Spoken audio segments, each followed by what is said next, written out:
2019లో సంపూర్ణ మద్యపాన నిషేధం చేస్తానని ఒక రాక్షసుడు అన్నాడు.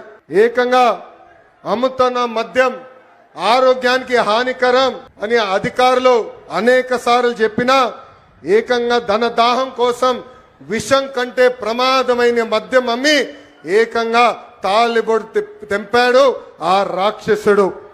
మహిళల్ని ఏకంగా అగౌరవపరిచారు. నేను చూశాను, పాదయాత్రలో మహిళల్ని కలిశాను.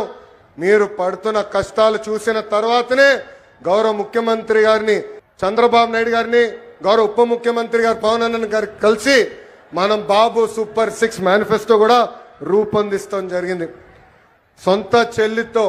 సొంత చెల్లితో రాఖీ కట్టించుకోలేని అన్న మహిళలు సంక్షేమం గురించి మాట్లాడుతున్నారు.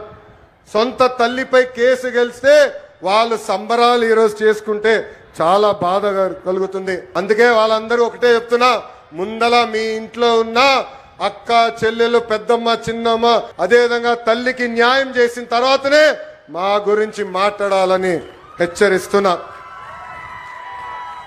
చివరిగా ఒక విషయం చెప్పాలనుకున్నా. 2019లో రాష్ట్రం దారి తప్పింది. దానివల్ల అందరం అనేక ఇబ్బందులు ఎదుర్కొన్నాం. కనీసం మాట్లాడడానికి స్వేచ్ఛ ఉండేది కాదు. ఆనాడు ముఖ్యమంత్రిగా పనిచేసిన వ్యక్తి ఇట్లా వచ్చి ప్రజల్ని కలిసే పరిస్థితి కూడా ఉండేది కాదు. యువకులు చాలా నష్టపోయారు. మన రాష్ట్రంలో ఉన్న పరిశ్రమల్ని పక్క రాష్ట్రానికి తరిమేసే పరిస్థితి.